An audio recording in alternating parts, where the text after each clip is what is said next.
wanna get high, man? Let's stimulate your mind. Get up, Chucky! What have we got here? A fucking comedian. Rojan Kim? Hello, and welcome to the Rojan Kim cast. It's me, Rojan Kim. Thank you so much for joining me today, February 12th, 2021.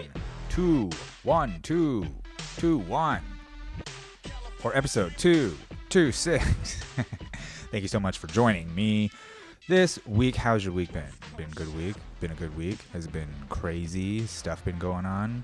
It's Chinese New Year, Xinyan Kuaila, or I guess Lunar New Year for non-Chinese, because they're like, hey, we're not Chinese, but we still use the calendar that they use as well. That they didn't bring, we made it up to. It's the moon. It makes sense. Everybody would make a calendar based on the moon, right? There's only two heavenly objects you could really base time on, the sun and the moon. It makes sense that the moon would be a monthly thing. Also because of, the periods, you know what I'm saying? Ladies, right, ladies? Right, ladies? Pretty sure periods were definitely how we started learning about time, because it'd be like, oh, it's that time again. Seems to happen every month. Let's call it a month, because it's fucking moon. Last time the moon was like this, they all went crazy. Can you imagine in caveman times, all the women synchronizing their cycles all at once? And what a nightmare, and then bands of men would be roving around, and they'd just be like, don't go there during this time of the moon. Like, you can see the beginnings of time being tracked there. Like, you don't keep track of it. You don't know when the moon is. You show up at the wrong village at the wrong time. You're going to get, death would be, you're going to wish for death. You're going to wish for death. Okay. That's the entire village of women all on PMS, like PMSing at the same time. And there's no men around, and you're the only man that shows up. It could be, that death by snoo, you get fucked to death. You just get tortured to death. You could get psychologically tortured to death. They could turn you into a woman. They could take your brain out and put a new one in. And I'm not talking like medically or whatever. I'm just talking in the world of, emotions, psychology, right? You imagine how much of an advantage an entire female village would have versus a lone man just trying to get lucky, just coming to the village and trying to score, and then you just be set upon really the beginnings of civilization. I do think that women are the underpinnings of civilization. Like, we wouldn't have any civilization without women, because men are just content to do stuff, whatever it is they need to do to get by. If they don't know any better, they don't know any better. But, it's like, I feel like the ambition really is either around getting women or getting away from women, right? Those are the two polar things, pushing and pulling men. Which brings me to today's episode, which is a book report. I decided this episode I was going to do a book report. So I decided I'm going to start reading books. Books are coming back, okay? I've invested heavily into Blockbuster. It's trading at 2 cents a share right now. That's bottom barrel. That's ground floor. That's a ground floor opportunity. Do you understand? A literal ground floor. You can only go, I guess, lose 50% of its value at this point, possibly go to zero, but whatever. No, that's for naysayers. I say this thing, if this thing goes up to $1, you kidding? That's fucking 50x right there. Are you kidding?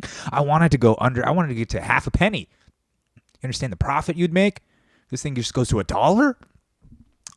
Anyway, that's also Blockbuster actually has more of an underpinning than Dogecoin, but Dogecoin might be the better bet. But this is what people say. This is not financial advice. You know what? This is financial.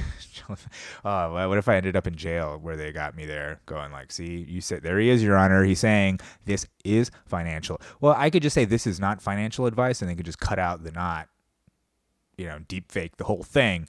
Next thing you know, I'm in jail.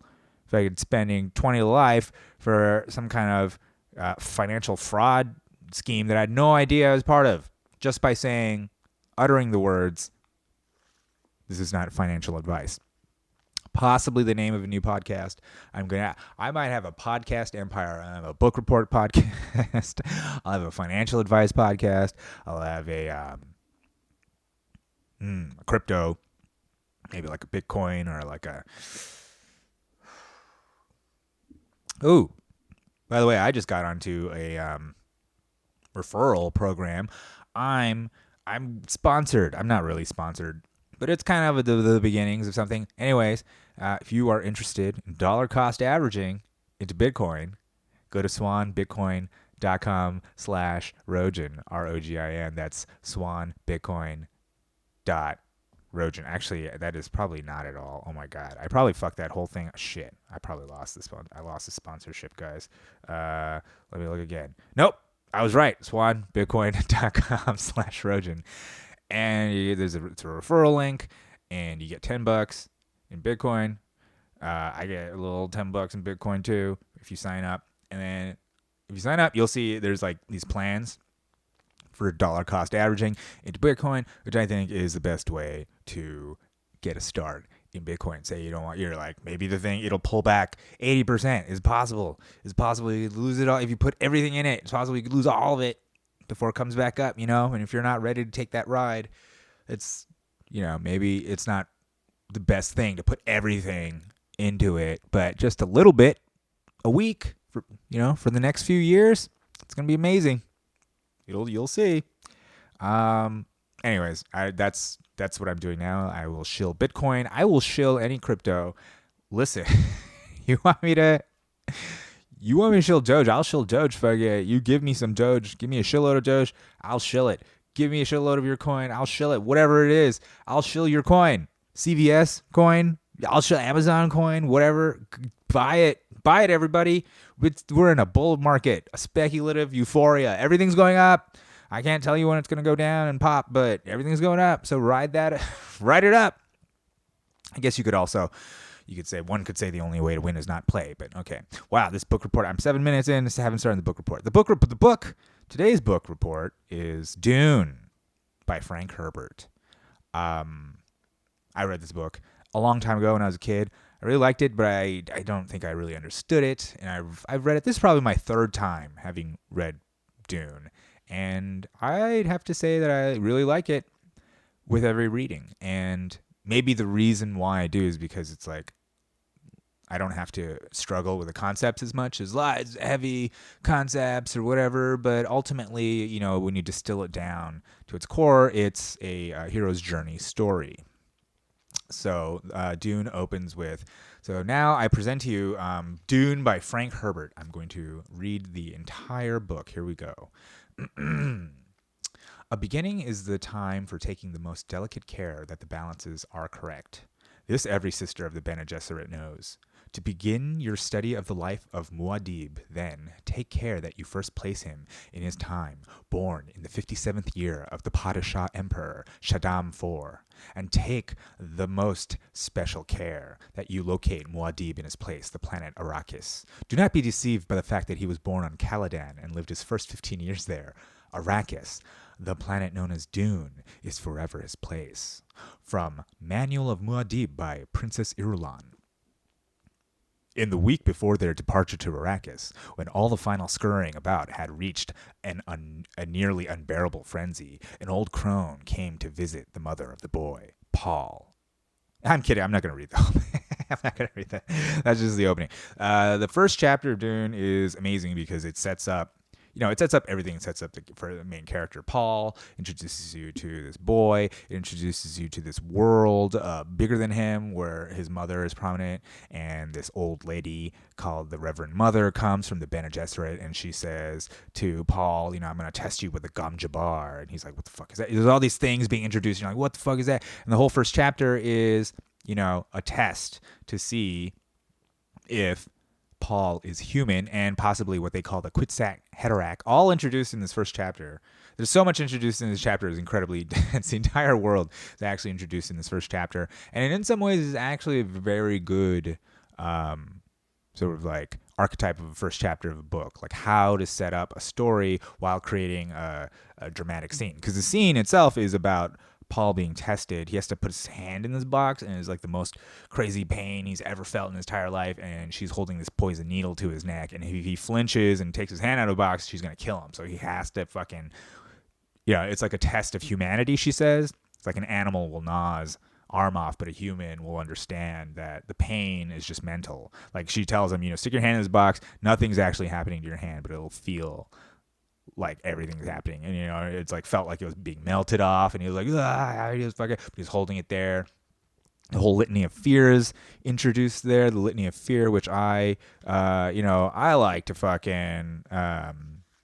It begins, fear is the mind killer. He was like, I shall not fear. Fear is the mind killer. It is a little death that leads to oblivion. I'm paraphrasing, but anyways, so you can see a lot of things are kind of set up philosophically in its first chapter. That sets up an entire kind of like arc that's going to happen. This whole sort of hero's journey. Essentially, Paul is a Christ-like figure. He's very close to, I'm assuming some of you have read the book, and if you haven't read the book, please go do. And you could watch Dune by David Lynch, but it's not quite, it might give you a visual sense of what, but it's kind of goofy. It's kind of goofy, and maybe if you want to watch, there's a sci-fi series that came out in the early aughts called Dune. That was a closer estimation of what it was. And now there's a new Dune coming out.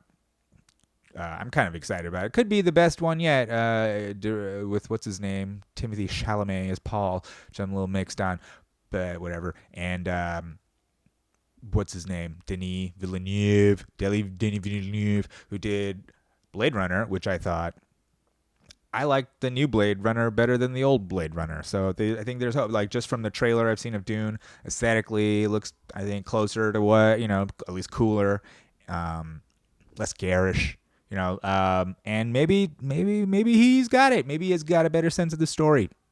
Because there's a lot of story in Dune. It's a very dense story. So I think one of the main criticisms of Dune is that it's so dense. And it's like there's like a fucking glossary in the back. There's all these words. This is like overwhelming. It's kind of like The Wire. I don't know if you ever watched The Wire, but it's just all cop talk, and they never stop to like explain anything, and just going and just expects you to catch up, right? And I don't mind that because it sort of gives me more like sort of repeat reading value. Like I get to read the book again and be like, oh, okay, that makes more sense. I don't need the glossary this time, and if I get, anyways.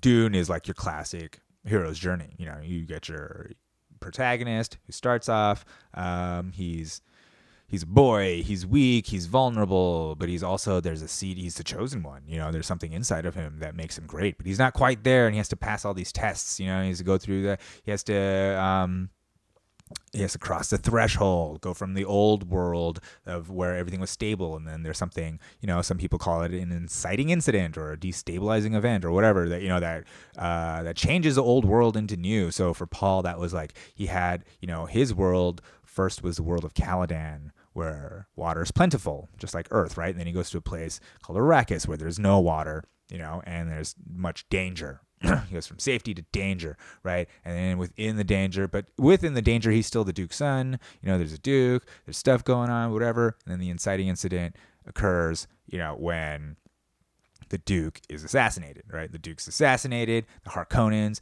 made their move. Harkonnens are the bad guys, right? The Atreides are the good guys. Harkonnens are the bad guys, right? And so from that, his world is destabilized. He gets thrust into the world of Dune, the planet. And then he has to kind of like become, it's kind of like Lawrence of Arabia, it's kind of like he has to become one with the desert people, and it's through the desert power that they can take over, and that sort of, and then he is sort of a messiah-like figure. He has superpowers, at some point he has to go. It's all the elements of the hero's journey. It's all the elements of Luke Skywalker too. Remember when Luke Skywalker had to go into that cave to become the Jedi or whatever? It's the same thing. Paul had to go into a cave and do this ritual, right? And it's and everything on Dune. The reason why Dune is so important as a planet is because of this thing called the spice melange. The spice, right? Some kind of cinnamon-like substance that it's very addictive, and then in large amounts you can actually like see through time. Yeah, I can see through time, man. And then because of that, it helps people navigate interstellar distances. It's pretty crazy. I mean, it's pretty heavy. It's pretty great. Yeah, like dudes, yeah, like get super high, and then you could like see through time, and then you could space travel, man.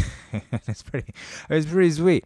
And I think the thing I like about it is on top of this sort of, you got your hero's journey, you got your fantasy thing, you got your you got your kind of nerdy space sci-fi stuff too. A lot of like, because it's fucking spaceships and shit, and it's like a lot of interesting philosophy, a lot of stuff. It's just a mishmash of genre and philosophy, right? You got your fucking fantasy elements, you got your sci-fi element, you got your sort of like classic drama element in there. Yeah, you got a druggy thing too, kind of weird druggy internal thing going on. And I started thinking like, oh shit, this is actually, it's basically just like the Matrix, like the Dune series is basically like the Matrix. I mean, it's essentially one of the first Matrixes.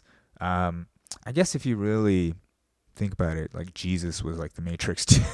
It's really, every hero's journey is like the Matrix. I mean, the Matrix is essentially, you know what the Matrix is? The Matrix is like a really good hip hop beat that's taking all these elements of things that and recognize, but have created like this new thing. But it's still sort of like, it's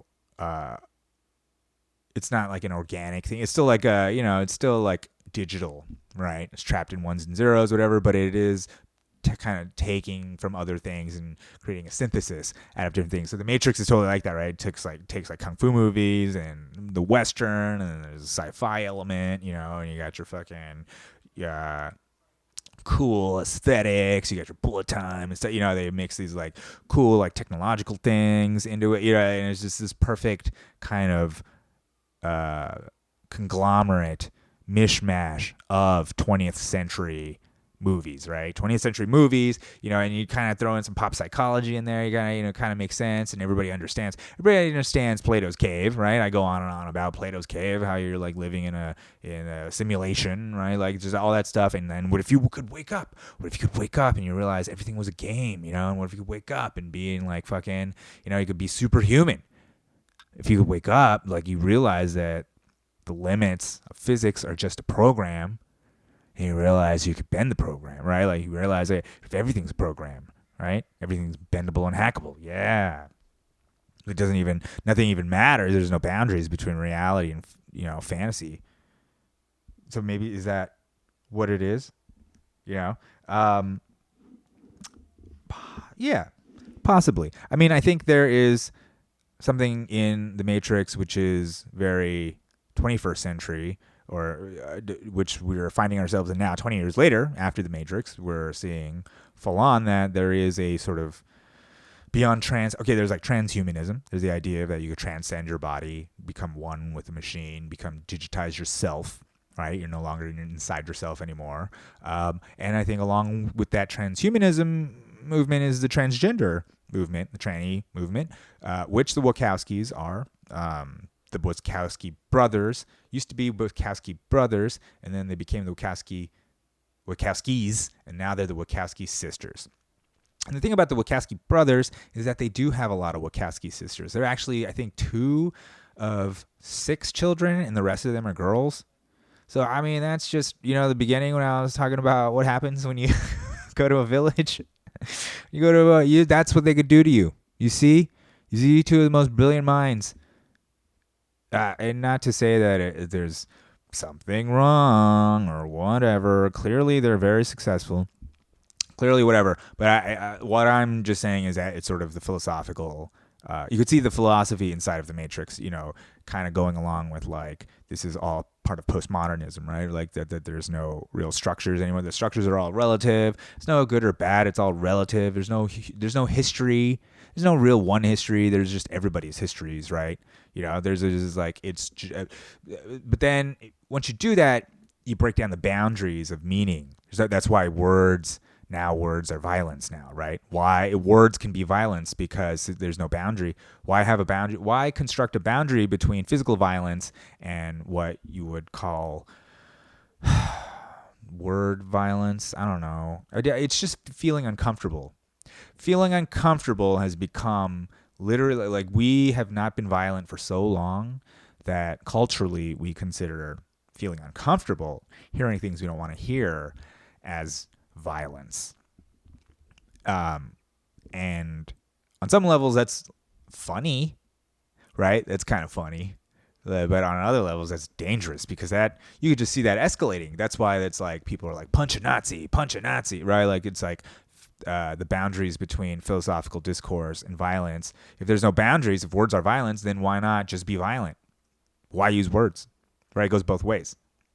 I blame the Wachowski sisters, not the two directors, but the other four that clearly got it. And it did. Come on. You're saying they didn't do a number on him? You're saying Larry and, I'm dead naming. I can't even remember their old names. So there. See? Who won the culture war? Huh? Okay. So the Matrix, I feel like, is it's just like Dune, in the sense that you got your hero figure, Neo. They're both black-haired, skinny guys, kind of Asian or kind of white, pale, whatever looking. We don't know what they are, but they're cool. But they're also gifted. They have gifts, and then Neo ends up becoming the chosen one, right? He becomes the chosen one. He's there to free the people of Zion from the machines and beat the agents, and he's there. He's the guy. Right? And then even in the Matrix, you start off with like he doesn't want to cross the threshold. He says no, but then he has to because the agents come from his work, and he has to go through the thing, in the cubicles and with the phone. He's like, go to 100 steps and take a left, and then he has to do all that shit, and then he fucking, and then he gets the thing taken out of his stomach. And then he's like, what the fuck is that? He fucking throws out, and then he wakes up, and he's like, he's offered the blue pill, the red pill. Take the blue pill, the red pill, and he takes the red pill, and he's like, and then he wakes up, right? Like, so that's the crossing of the threshold right there. The meeting of the mentor. All these steps are laid out in the hero's journey. Maybe I should do an overview of the hero's journey at some point. That would be fun. This is becoming a lecture podcast. I will now lecture you about things I've read. I guess. Hey, I went to an Ivy League film school where I read Hero's Journey. Okay, not because they told me to. Anyways, listen. I think what happens in the Matrix is similar to what happens in Dune. So at the end of Dune, Paul Atreides he's a Kwisatz Haderach. In fact, book 2 of Dune is called Dune Messiah, where he's just fucking. He's got all the powers. He's a god emperor. He's fucking. There's a huge jihad going on in his name. He just doesn't even want to do this anymore. And at some point he's attacked and he loses his eyes, just like at the end of Matrix, right? At the Matrix 3, Neo loses his eyes. It's a very common theme. It's like an Oedipus thing, just like gouging out the eyes, losing the eyes. Think about losing the eyes, but then you can see more. It's like that that's the metaphor. That's what happened to Neo too, right? He lost his eyes, but he could see everything. So that's what happened to Paul. He lost his eyes, but he could see everything because he had overdosed on spice or whatever. He had super spice prescience, so he could see through time, man. He could see through time, man. So he didn't need his eyes because he could see everything, but he couldn't, and that's why his downfall, because he couldn't see who betrayed him, whatever. Anyway, so there's a character flaw which Neo ended up not really having. That was one of the things that made the Matrix, I think, a worse story than Dune ended up being, even though they follow the same tropes. They have the same structure, they're following the same archetype. Similar things happen, but Paul Atreides was a better character because there was more conflict. I would have to say it was because there's deeper and richer conflicts in his life.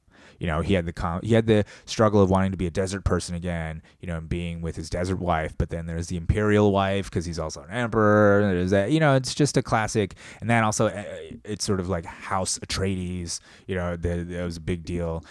This whole house thing, I think, comes out a lot out of Dune, which I'm sure comes from England or something, but House Atreides, he had this house he had to build, and he had this legacy and all this stuff, and the other thing you want to do is turn Dune into a green planet, and all, there's all these ambitions he had, but then he had these personal things, and he just wanted to be a dude, and whatever. And then I think by the third book, Children of Dune, it's about his twins who are growing up, and his son is who ends up becoming the real God Emperor. And throughout the whole time, there's a mystic blind seer out in the middle of the desert that is rumored to be Paul, right? And so by the third cycle of the story, the main character, the Jesus figure, has sacrificed himself to become sort of a secondary, like not even the main. He becomes a new mentor in a way, or he becomes the new old man, the Obi-Wan. You know what I mean? Like, and I think that was maybe what the Matrix could have done if they didn't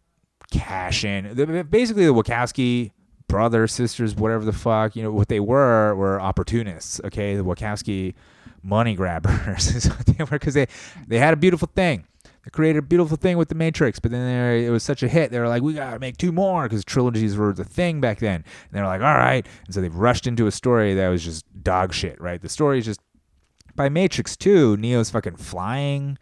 Everybody's fighting agents. I thought you couldn't fight an agent. Next thing you know, Trinity's fighting them hand in hand. Like, everybody's fighting them. Like, all the rules have broken down, because now it's like playing a game in God mode, right? Because like Neo's in God mode, and it's cool to see, but there's no drama. You're like, I don't know. It's like that's the problem with like Superman, right? Creating drama with Superman, you have to have Lois. That's the only the only drama you can get out of it, because otherwise he's just a god. He's just walking around invulnerable. There's no. It's like, who gives a fuck, right? He's not. Is he gonna die? No, he's invulnerable. There's no story. This is a guy. He's a guy. He's a god. He comes and everything is great. That's not a story.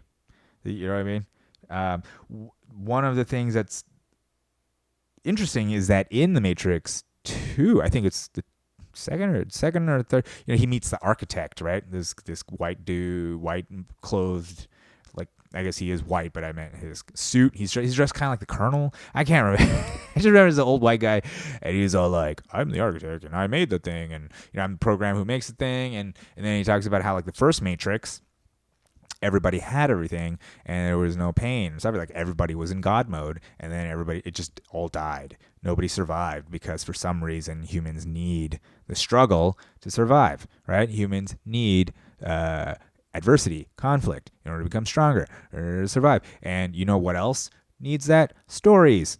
Stories are inherently a human thing. It's like a facsimile of life encapsulated in language, right? However that's communicated. But it's like what Aristotle said, right? Like, drama is an imitation of life, right? Like, stories is just like little tiny lives and that's why some people tell terrible stories, because they've not lived. They don't know what life is. They don't know what the ups and downs are. Some people have never struggled. To them, a story is just a list of events, and everything turns out great in the end. That's not really a story. Right? Nobody cares about that. Nobody cares about that unless you're like hot or something, or unless there's some inherent thing in your little kid. That's a struggle. Just by being a kid, you're struggling, or one-legged or something. If there's the struggle's inherent in the being of the character, then okay, maybe you can get something out of that. But if there's no struggle at all, then it's, what are we watching? Right? What am I reading? Anyways, I do think, there is this interesting thing of like, the theme of decoupling yourself from physical reality, right? Like, whether it's through drugs or whether it's through machines, just the idea that the brain, the thoughts are somehow more real than the physical world. And I wonder if that's in some ways just navel gazing. Is that just fucking is that just fucking waxing philosophic and just wondering, hey, what happens when you don't have a body, but does your brain keep going or whatever? And it seems to be the answer is no, right? You just die. You are part of your body and you just die. But we hope and we dream and we think and we think that maybe with nanomachines or maybe with some kind of, I don't know, meditation or we hope that we can transcend the body, because I really do think it must have to do with immortality. I mean, I really do think, because why ditch the body? Why do you want to ditch the body so much? Why do you want to get rid of the body? Really, because the body is a prison. The body is seen as a prison, I think, especially maybe to Western thought. Contemporary Western thought, which is very linear, forward thinking. There's no past. You keep going forward and forward. The only problem with this whole thing is that we age and die. Right? We say forward is great. Forward is great, but it's only great when you're young. So young is great, which is back then. But back then sucks. It's all about going forward. You see the contradiction there. But that's the delusion we're trapped in. We got to keep going forward and forward and forward. We're going to keep going forward. And that's sort of the thing that Paul Atreides wanted to break out of in Dune, right? He saw the cycles through time. And it was actually kind of like what happened in the end of Infinity Wars, when Doctor Strange is like, and he's like, I found one reality out of 16 million, or I've ran 16 million fucking simulations of what happened, and one we end up winning, That's sort of what happens with Paul, where he sees all the possibilities. He's so prescient through time. He sees all the possibilities, and he's like trying to avoid all these ones. And he sees the one way he can go is to actually take himself out of the equation, right? That's it. And that's similar to the end of The Matrix, where Neo realizes, the only way to beat the Agent Smith, who's now taking over everybody, is to let him take me over. And then it all, and it's like yin yang, and then we're one and the same, and it's all that, it's all that. We're back to the yin yang, guys. Chinese stoner philosophy. Here we are again. Okay. First of all, I guess the problem with the book report is that it's just not funny, is it? It's just not funny, and this is supposed to be. It's supposed to be a comedy podcast. This is supposed to be a comedy podcast. God damn it! I don't have enough listeners to even have a sponsor like Swan Bitcoin. I'm lucky to be part of their referral program, to be part of their Swan Force. Go to swanbitcoin.com/Rojan to start stacking sats today. Okay. Listen. Is there a point to any of this? What is my point? Okay, book report. Dune. So, it was a good book. It's a great book. It explores a lot of the same philosophical things that we're exploring now. I think the 21st century is still dealing with the remnants of the 20th century, and in the 20th century, we dealt with the remnants of the 19th century by almost nuking the entire planet. This time we can, we still could do it, but. And they have nukes in Dune, which is kind of cool. Nukes are how he lost his eyes, too. It's kind of interesting. This is all also written in the backdrop of the after the war. So it's like written in the 50s, 60s, 60s. So, a lot of people drew the parallel between the Middle East and the spices oil, the oil, because the spice is what makes everything. Oil has to flow, for everything, and everything runs on oil, and the petrodollar runs on oil. Everything runs on oil, and everything runs on spice, and whoever controls the oil is the one who controls it. And they're, desert people and so on and so forth. So you can see the parallels. Plus, they call it a jihad, and yes, it is kind of like they're Muslims. Essentially, the Fremen in the desert are Muslims.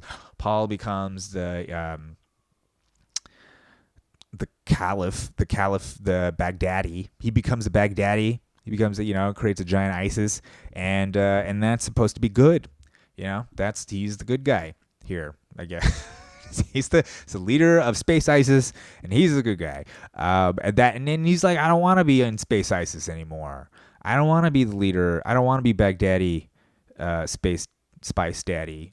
I don't want to be spice daddy. I don't want to be Spice Daddy anymore. So he ended up getting his eyes burned out and fucking became an old man in the desert. And he was like, my job was to give birth to the real Jesus. Like in that way, I'm Jesus's dad. But his real dad, meaning I'm God. Anyways, I'm going to the desert. Goodbye. And that happens. And then the Dune saga is great. I mean, I recommend reading the whole thing. Crazy thing is, after book 3, Children of Dune, the next book is called God Emperor of Dune. And at that point, it's like Paul's son is a fucking sandworm. I mean, that's literally that is what it is. It's 1,000 years later, and he's a sandworm. He's still alive. Okay, so take that for what you will. Fucking Matrix could have done that. The Matrix could have done that. Imagine if they were like, fast forward 1,000 years, and now... I don't know, Neo had a kid and he's a giant fucking squid monster. Whatever. They could have taken that fucking story and gone anywhere with it. And I think one of the problems with it is this is something I read in Robert McKee's story.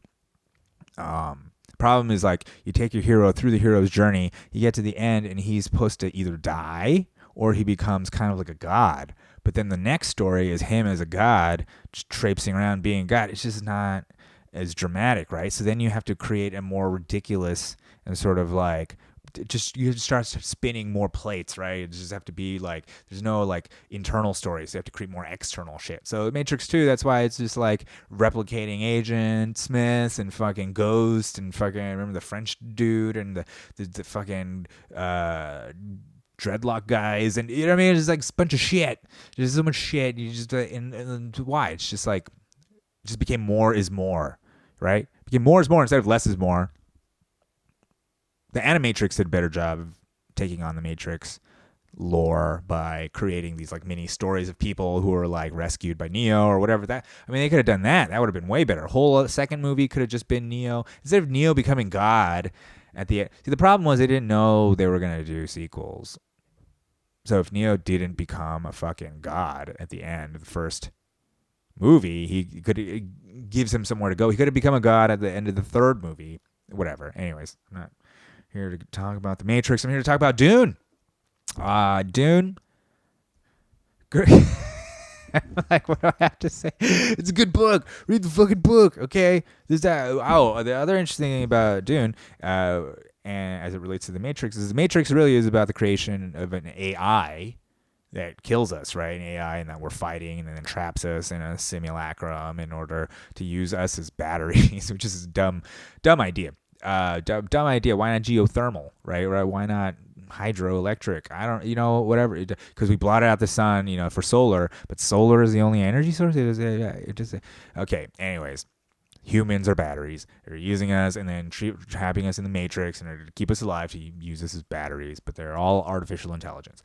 In Dune, the backdrop of Dune is that there was something called the Butlerian Jihad, hundreds of years in the past, where they killed all the AIs. So imagine if like the Matrix happened, but instead of the machines winning, the humans rose up and just killed all the AIs, got rid of them, and made laws saying there can be no more computers. No more computers. So instead, what they did is train humans to become what they call mentats. Their brains are like super, and mostly they were dudes. Actually, this is very interesting. Dudes could be trained to be mentats, which were like supercomputer brains, which are like, you're like, and you're like totally logical, like, And then on the other hand, there's a secretive sisterhood called the Bene Gesserit, which is, they're all women, and they control genetics, and they control sort of like religious, they're like missionaries, so they go to other like primitive worlds and inject them with stories, so that when other people come later from the Imperium, they like can use those stories to. And so that was all part of like how you could rally the troops in Dune, is because all these Bene Gesserit stories from long ago foretold of Muad'Dib, foretold of a coming guy who would unite them, and that's why they rallied around the guy or whatever. So I thought that was very interesting. This is sort of. You got the play of artificial intelligence versus human intelligence. You also have this play of like the male and the feminine intelligences, and the kind of like, it's just like people, listen, dudes tend to be autistic, right? Dudes tend to be autistic. That's why they end up becoming engineers. They go to Wall Street bets. They fucking, they're just they get really obsessed with one thing and they're at the expense of everything else, and that's what they do, and that's like what a mentat is. And then women, their power comes in the social manipulation, engineering of people, the engineering of minds, the engineering of attitudes, the engineering of languages. The Bene Gesserit, their power is something called the voice. They have the voice, which basically they can compel you to do anything. They can basically it's just nagging you. The voice is a form of super nagging. They were just like compelled to do. They'll be like, kill yourself, and you'll be like, oh shit, okay, fine. So that was interesting too. Anyways, I highly recommend reading the book Dune by Frank Herbert, especially before the movie's coming out on HBO Max. Before the movie comes out, check out the book. Read the first 3 books, I think. They're easy. Okay, maybe they're not easy reads. Do the first one. Whatever. Read the book. Read a book, okay? Books are coming back. That's the thing. Blockbuster stock, I put it all in Blockbuster, and I'm also putting it all in Walden Books. Remember Walden Books? Remember Walden? Borders is coming back too. Putting it all in there. Books are coming back in a big way. People want to hold stuff. People want to touch things. People want to have member berries. Lots of nostalgia. Anyways, I think that's about it. Thank you so much for listening to the Rojan Kimcast. Thank you so much for listening to my unfunny book report. I gotta figure out how to make these things more funny, maybe. I don't know. Hopefully, maybe this was interesting, though. I have a bunch of books I'm reading, so look forward to that. At least I'm not gonna rant and rave about Trump or fucking the other liberals or the military-industrial complex, which I'm reading a book about. I'm gonna read a book about too. I figure, look, if I'm going to rant and rave about shit, maybe I should read books about them, and then I can rant and rave about them. And I guess that will decrease the funny, but increase the education or informative aspect of what I'm doing here. What am I doing here? I don't know. Guys, thank you so much for listening to the Rojan Kimcast. Please follow me. Okay. Here's the whole thing. Instagram just put out a thing that said they're going to screen everybody for hate speech and permanently ban them, go through your DMs and everything, and that probably means I'm going to get banned. Guys, I'm probably going to get banned off Instagram. So I don't know. I'm on Twitter. Find me on Twitter. I'm going to try Clubhouse. I'm a little skeptical. I'm a little suspicious. I'm thinking like these Silicon Valley just trying to harvest my voice data, my precious voice data that I am, really guarding like a dragon's hoard by putting out a free podcast where I talk hours on it, where I have over 200 hours of me talking, and I'm like, oh, the Clubhouse might take my... So, I don't know. Listen, I don't think social media itself is bad. It's just what it's become is bad, right? Again, algorithmic, profit-driven models of if it bleeds, it leads kind of thing. That's bad. But maybe there's some good things to be had on Clubhouse. So I'm going to be on there. I'm on there. I got on there. If you want an invite, I guess let me know. I'm on there. You can find me. Find me on Signal. I'm on there. I'm on Signal. So I think Signal is if you want to have hate speech, if you want to be free to use hate speech, I say go on Signal. Okay, I've been using it myself with my comic friends, and trust me, I am so glad. It's so good we did, because bad things would have been happening to us. So this is good. We get to have fun and be free and say whatever we want, and because we're just having a laugh, it's fun to be bad. It's fun to say bad words. Jesus Christ. And speaking of freedom, I'm going to do it again. I'm going to shill Bitcoin. I'm going to say go to swan.com/Rojan. ROGIN. Just a little bit.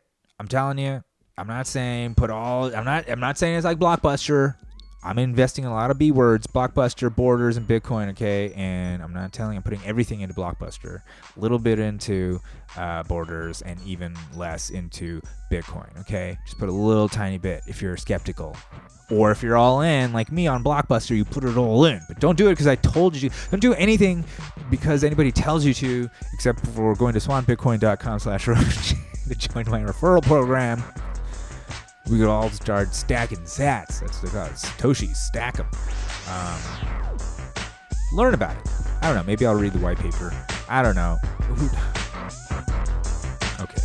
Thank you again so much for listening.